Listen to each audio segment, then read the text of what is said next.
तुम्हाला जर असं वाटत असेल भारतीय जनता पक्षाने मुंबईत सुद्धा म्हणजे आज मुख्यमंत्री देवेंद्र फडणवीस असं म्हणाले महाविजय मिळालाय अख्ख्या महाराष्ट्रामध्ये 29 पैकी 25 महानगरपालिकांमध्ये त्यांची सत्ता आली आहे वगैरे वगैरे. तुम्हाला वाटत असेल मुंबईत सुद्धा असंच झालेलं आहे, ठाकरेंचा धुव्वा उडवलेला आहे, ठाकरे मनसे युतीचा काय उपयोग झालेला नाहीये, तशा हेडलाईन्स दिल्या होत्या आज माध्यमांनी. पण मी तुम्हाला सांगतो बहुमत गाठता गाठता महायुतीला धाप लागलेली आहे, हे लक्षात ठेवा. धाप लागलेली आहे, अक्षरशः धाप लागलेली.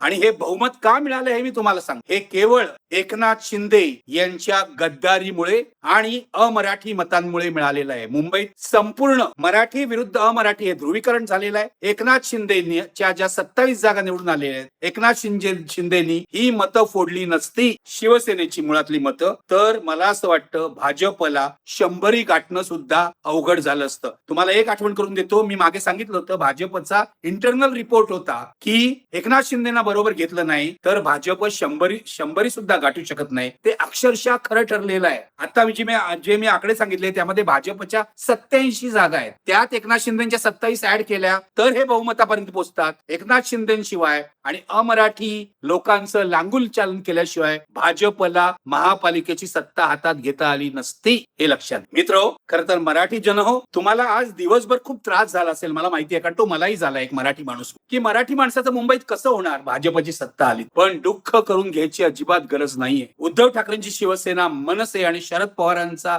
राष्ट्रवादी काँग्रेस पक्ष या तिघांनी मिळून आणि काँग्रेसने स्वतंत्रपणे जी लढत दिली आहे सर्वशक्तिमान अशा महायुतीला, ती लाजवाब आहे, हे लक्षात ठेवा. तुम्हाला सत्य सांगतो, मगाशी सांगितलं एक सत्य की शिंदे आणि अमराठी मतांमुळे हे निवडून आलेले आहे आणि मराठी मतं, बहुसंख्य मराठी मतं ही शिवसेना, उद्धव बाळासाहेब ठाकरे, मनसे आणि शरद पवारांचा राष्ट्रवादी काँग्रेस पक्ष यांच्याकडे राहिलेली आहेत, हे लक्षात घ्या. सत्ता गेली तरी बाले किल्ले टिकले. याचं कारण तुम्हाला स्पष्टपणे सांगतो. 227 वॉर्ड्स आहेत मुंबईमध्ये. अंधेरीच्या पुढे पश्चिम उपनगरातले वॉर्ड्स, तिथे घाटकोपरच्या पुढे पूर्व उपनगरातले वॉर्ड, यातले मराठी एरिया सोडून तिथे सुद्धा उद्धव सेना आणि मनसे यांना काही जागा मिळालेल्या आहेत. पण तिथल्या बहुसंख्य जागा पश्चिम उपनगरातल्या आणि पूर्व उपनगरातल्या या भाजप आणि शिंदे सेनेकडे गेलेल्या आहेत. शिंदे सेनेने फक्त उद्धव ठाकरेंच्या स्थानिक बालेकिल्ल्यात शिरून तिथे मतं फोडायचं काम केलेलं. पण मूळ मुंबई शहर जे आहे, म्हणजे तुम्ही आता बांद्र्यापासून, धारावी पासून, माहीम पासून वरळीपर्यंतचा भाग घ्या, हा सगळा भाग हा उद्धव ठाकरे आणि राज ठाकरे यांचा बालेकिल्ला आहे, हे पुन्हा सिद्ध झालेलं. इथली एखादी जागा सोडली तर बहुसंख्य जागा या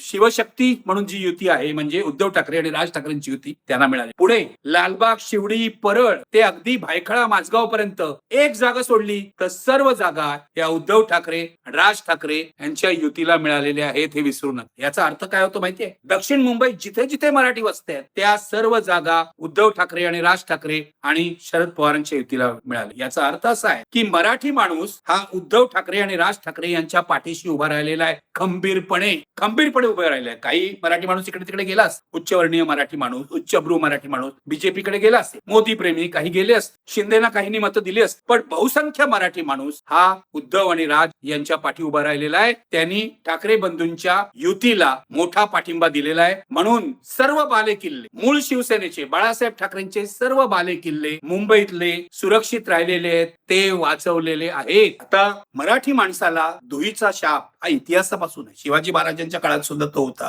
पेशव्यांच्या काळात सुद्धा होता. भांडणं होतात, फूट पडते आणि नंतर आपलीच माणसं आपल्या विरुद्ध उलट. तसेच एकनाथ शिंदे उलटलेले आहे. बाळासाहेबांनी उभारलेल्या शिवसेनेला कलंक लावण्याचं काम एकनाथ शिंदेनी केलं जेव्हा ते शिवसेना फोडून बाहेर पडले. त्यांना तात्पुरते फायदे होत आहेत, नाही असं नाही. आता किती जागा मिळाल्या एकनाथ शिंदेना मुंबईमध्ये? फक्त 27. त्या सुद्धा भाजपची मतं त्यामध्ये नसती तर मिळाल्या नसत्या. भाजपच्या मतांवर त्या मिळालेल्या आहेत, ते लक्षात घ्या. कारण जिथे जिथे म्हणून गुजराती मतं सपोर्टला आहेत, अमराठी मतं सपोर्टला आहेत, उत्तर भारतीय मतं सपोर्टला आहेत, तिथे तिथे शिंदेच्या जागा निवडून आल्या. पण कोर मराठी भागामध्ये शिंदेच्या जागा निवडून आलेल्या नाहीयेत. एखादी जागा निवडून आली असेल तर तो अपवाद. म्हणजे दुहीचा शाप जो आहे मराठी माणसाला इतिहास काळापासून, तो दुहीचा शाप यावेळेला सुद्धा मराठी माणसाला भोवलेला आहे. शिंदेनी हे काम केलेलं आहे भाजपच्या मदतीचं. याचं कारण शिंदेना भाजपने खुली छूट दिली ठाण्यामध्ये आणि कल्याण डोंबिवलीमध्ये आपला स्वार्थ साधण्यासाठी मुंबईमध्ये बाळासाहेब ठाकरेंनी बांधलेल्या मराठी माणसाच्या बाले किल्ल्याला सुरुंग लावण्याचं काम शिंदेनी केलेलं आहे. पण यातली अभिमानाची गोष्ट मराठी माणसाला ही आहे की आम्ही संघर्ष केलेला आहे, फाईट दिलेली आहे असं तुम्ही म्हणू शकता. असं उद्धव ठाकरे सुद्धा म्हणू शकतात, असं राज ठाकरे सुद्धा म्हणू शकतात. सकाळपासून ही एक चर्चा मी टेलिव्हिजन चॅनेलवर ऐकलं तर कोणीही बसतंय आणि काहीही चर्चा करत की उद्धव आणि राज ठाकरे यांच्या युतीचा काही उपयोग नाही झाला वगैरे. अरे मग एवढ्या जागा कशा आल्या? या ज्या दोघांच्या मिळून 72 जागा आलेल्या आहेत त्या कशा आल्या? दोघांच्या युतीचाच हा परिणाम आहे. एक गोष्ट खरी आहे की मनसेला यातल्या फक्त 6 जागा मिळत आहेत, म्हणजे कमी जागा मनसेला मिळालेल्या आहेत. हे कशामुळे झालंय? मनसे ज्या वॉर्डमध्ये होते त्या वॉर्डमध्ये वोट ट्रान्सफर झालं नाही का? युबीटीची मतं मनसेकडे गेली नाहीत का? की त्या ठिकाणी युबीटीची मतं शिंदेकडे गेली? हे तपासायला पाहिजे, हे मी तुम्हाला सांगतो. मात्र जे वातावरण तयार झालं शिवाजी पक्ष सभेमुळे, जो एक माहोल तयार झाला त्याचा निश्चितपणे फायदा झालेला आहे. आणि एवढ्या संघर्षानंतर प्रतिकूल वातावरण असताना 25 वर्षाची अँटी इन्कम्बन्सी असताना, सत्तेमध्ये होते ना, त्यांच्यावर भ्रष्टाचाराचे भरमसाठ आरोप फडणवीस आणि कंपनी केले होते असताना किती जागा कमी झाल्या बघा. गेल्या वेळेला 2017ला 84 जागा मिळाल्या होत्या उद्धव ठाकरेंना, अविभक्त शिवसेना. त्यातल्या या दोघांना मिळून आता तिघांना मिळून 72 जागा मिळालेल्या, म्हणजे फक्त 12 जागा यामध्ये कमी झालेल्या आहेत. आणि गंमत तुम्हाला सांगतो, या 72 जागांमध्ये तुम्ही शिंदेच्या जागा ऍड करा 27, म्हणजे किती होतात ते बघा, 99 जागा होतात. म्हणजे शिंदेच्या जागा ऍड होणार नाही. मी फक्त अंकगणित सांगतोय तुम्हाला. हा शिवसेनेचा जो वोटर आहे जो शिंदेनी फोडला आणि भाजपची गुलामी केली, भाजपला फायदा करून दिला. भाजपला मराठी मतं फारशी पडलेली नाही, 10% पडली असते. भाजप गुजराती एरियात जिंकतोय, भाजप अमराठी एरियात जिंकतोय, भाजप उत्तर भारतीयांच्या भागात जिंकतोय, भाजप बिहारी, उत्तर प्रदेश इथल्या माणसांमध्ये जिंकतो. पण मराठी माणसाने भाजपला पूर्णपणे नाकारलेलं आहे, हे आपण लक्षात घ्यायला पाहिजे. सत्ता गेली, भले सत्ता गेली शिवसेनेची, पण गेली 3 वर्ष ती नव्हती. मला यातला पॉझिटिव्ह भाग असा दिसतोय की आता उद्धव ठाकरे, राज ठाकरे आणि त्यांचे नगरसेवक महापालिकेमध्ये विरोधी पक्षात असतात. मी तुम्हाला सांगतो, मराठी माणसाची लढाई संपलेली नाहीये, मराठी माणसाची लढाई हरलेली नाहीये, ती आता चालू झाली असं समजा तुम्ही. आधीची पर्व संपली, आधीच्या लढाया संपल्या, आता एक नवी लढाई चालू झाली. कारण भारतीय जनता पक्ष आणि त्यांचे सर्व मराठी नगरसेवक हे शहा आणि मोदींचे गुलाम आहे, ते लक्षात ठेवा. ते मराठी माणसासाठी काहीही करणार नाही. मुंबई महापालिकेचा कारभार मराठीत होतो, हे माहिती आहे ना तुम्हाला, मराठीत होतो. हे कोणामुळे झालंय? हे शिवसेनेच्या आधी जेव्हा मृणाल गोरे, जॉर्ज फर्नांडिस नगरसेवक होते तेव्हा यांनी करून घेतलेलं आहे. हे भारतीय जनता पक्षाने केलेलं नाही, लक्षात घ्या. भारतीय जनता पक्षाने हा मराठीचा कारभार जो आहे महापालिकेमध्ये तो हिंदी करण्याचा प्रयत्न केला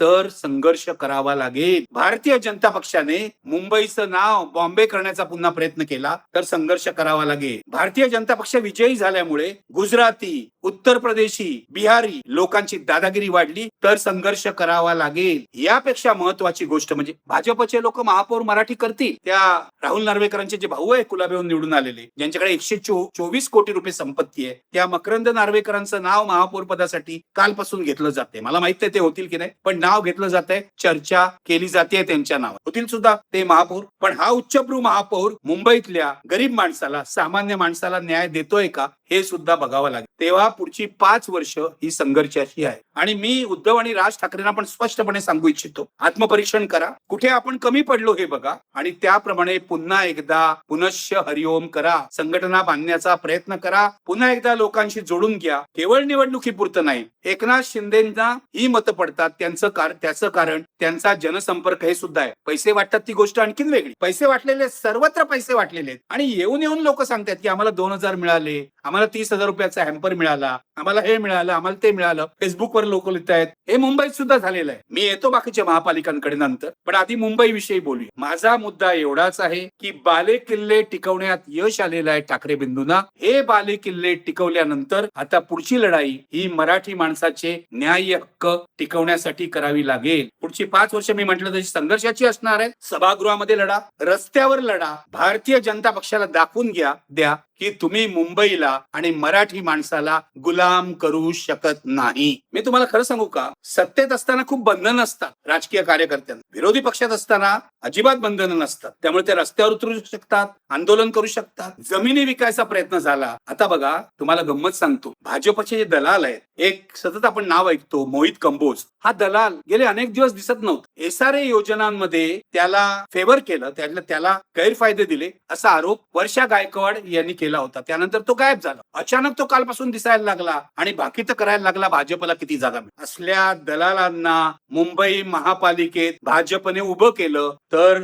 मराठी माणसाचा आवाज बुलंद करावा लागेल. या दलालांना जमिनी विकल्या तर मराठी माणसाचा बाणा जो आहे तो यांना दाखवावा लागेल. म्हणून मी म्हणतोय की ही नवी सुरुवात आहे, ही नवी पहाट आहे आणि मराठी अभ्यास केंद्र, दीपक पवार आणि त्यांची मंडळी ज्या पद्धतीने लढतात त्या पद्धतीने आता ठाकरे बंधूंनाही लढावं लागेल. तुम्ही लढणार की नाही याचा तुम्ही विचार. पंचतारांकित आयुष्यात आयुष्य जगून राजकारण करता येणार नाही याची आठवण मी पुन्हा करून देतोय. याचं कारण सर्वसामान्य माणसाला आपले प्रश्न सुटावेत असं वाटतं आणि ते जर सुटायचे असतील तर सत्ताधाऱ्यांवर दबाव ठेवावा लागेल. म्हणजे भाजप आणि शिवसेनेवर दबाव ठेवावा लागेल. नाहीतर हे नुसते लोक तिजोरी लुटत सुटतील. आधीच इथली ठेवी जी आहेत 92,000 कोटीच्या ज्या ठेवी होत्या त्या कमी करून यांनी 80,000 कोटीपर्यंत आणलेल्या आहे. बेस्ट व्यवस्था खिळखिळी केलेली आहे, बेस्टची बस व्यवस्था. ते जर नीट करायचं असेल आणि यांना वाटेल तसं वागू द्यायचं नसेल तर यांच्यावर अंकुश ठेवावा लागेल. लक्षात घ्या, मला असं वाटतं की हा जो पराभव आहे या पराभवाला सुद्धा एक सोनेरी किनार आहे. याकडे आपल्याला सकारात्मक दृष्टीने बघावं लागेल. ठाकरे बंधूंचा पराभव झालेला आहे पण असं जणू सांगते नियती त्यांना की तुम्ही पुन्हा एकदा रस्त्यावर उतरा, मराठी माणसासाठी पुन्हा पहिल्यापासून संघर्ष करा. कदाचित त्यासाठीच असेल पुढची 5 वर्ष दिलेली असते. मित्र, मी तुम्हाला सांगितलं शिंदेमुळे वोट डिव्हिजन झालं, मतं फुटली. दुसऱ्या बाजूला अमराठी माणसांनी 1 गठ्ठा मतं भाजपला दिली. म्हणजे भाजप असं म्हणताय हिंदुत्व आणि विकास यांचा विजय झाले. मला हिंदुत्व आणि विकास हे हातात हात घालून कसे पुढे जातात हे मला माहित. कदाचित त्याचा अर्थ असा असेल की एका बाजूला आम्ही मेट्रो बांधणार आणि दुसऱ्या बाजूला देवळं वगैरे बांधणार किंवा मंदिरं बांधणार किंवा दुसऱ्या बाजूला मुसलमानांविषयी द्वेष पसरवणार. मुंबईमध्ये शांतता भंगाचा भाजपने कोणताही प्रयत्न केला तर त्याला विरोध करावा लागेल. आणखीन काही गोष्टी मी तुम्हाला सांगतो. या सगळ्या निवडणुकीत झाल्या. काँग्रेसला 22 जागा मिळाल्या. 22 जागा वाईट नाही. गेल्या वेळेला 2017ला त्यांना 31 जागा मिळाल्या होत्या. पण मला अजूनही असं वाटतं की काँग्रेस पक्ष जर उद्धव ठाकरेंबरोबर राहिला असता, उद्धव ठाकरे आणि काँग्रेस पक्ष यांनी युती केली असती, राज ठाकरे त्याच्यामध्ये असणार होते.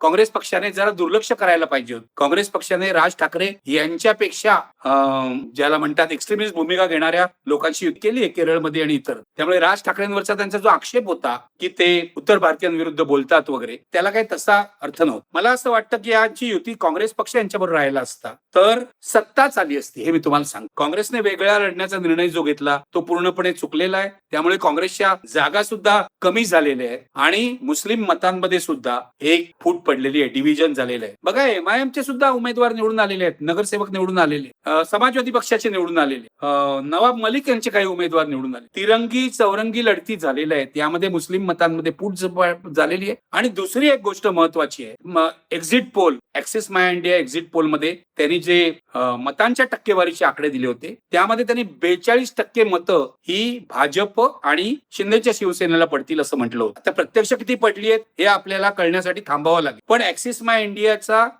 पोल बरोबर आहे असं म्हटलं, साधारणपणे तो बरोबर आहे, जवळ जात, तर त्यांची टक्केवारी बरोबर असायला. 42% जर भाजप आणि शिंदेच्या शिवसेनेला पडत असतील तर त्यातली भाजपची किती आहेत? भाजपची मतं 28% आहेत आणि शिंदेची 14% आहेत. म्हणजे भाजपची मतं वाढलेली नाही. भाजपला गेल्या अनेक निवडणुका याच रेंजमध्ये मतं मिळत आहेत, साधारणपणे 25-26 पासून 31-32 पर्यंत. आता त्यांना 28% पडले.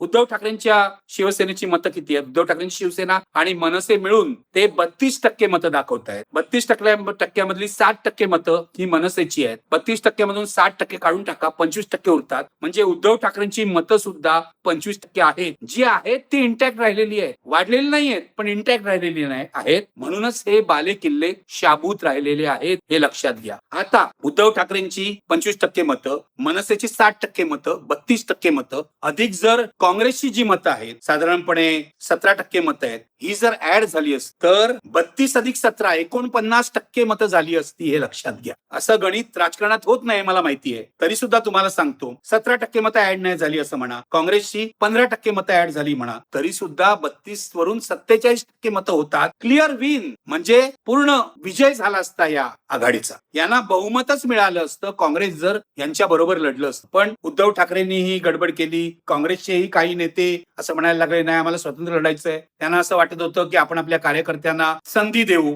किंवा मला माहित नाही आता पडद्याच्या मागे काय घटना घडल्या, पण याचा फायदा भाजपला मिळाला हे लक्षात काँग्रेसवाल्यांनी लक्षात घ्यायला पाहिजे. राहुल गांधी भारतीय जनता पक्षाविरुद्ध संघर्ष करण्याच्या गोष्टी बोलतात आणि तुम्ही जर स्थानिक लेवलवर विरोधी पक्षांची आघाडी करणार नसाल तर त्याचा फायदा अंतिमतः भाजपलाच मिळणार. आज महाराष्ट्रामध्ये 29 पैकी 25 महानगरपालिकांमध्ये भाजपचा विजय झालाय. त्यामध्ये मला काहीच आश्चर्य नाही वाटत. मी सकाळीच एक ट्विट केलं होतं, त्यामध्ये म्हटलं होतं ठरलेलंच आहे. म्हणजे मला आश्चर्य हे वाटतंय की 29 पैकी फक्त 25 मध्ये भाजपचा विजय झाला. खरं तर 29 पैकी 29 महानगरपालिका भाजपला मिळायला पाहिजे होता. का सगळं मॅनिप्युलेशन होत आहे सगळीकडे निवडणूक आयोगापासून सत्ताधाऱ्यांपर्यंत. त्यामुळे मला 29 पैकी 29 भाजपला मिळाल्या असत्या तरी आश्चर्य वाटलं नसतं. पण 29 पैकी 25 मिळालेले आहेत. फडणवीस म्हणतायत हा महाविजय आहे. ओके, महाविजय असेल तुमच्यासाठी, आमच्यासाठी नाही. याचं कारण ही फेअर निवडणूक आहे, ही निपक्षपाती निवडणूक आहे असं मला वाटत नाही, हे लक्षात. पण इथेही पुन्हा सिल्वर लाइनिंग आहे, सोनेरी किनार आहे की ज्या 4 महानगरपालिकांमध्ये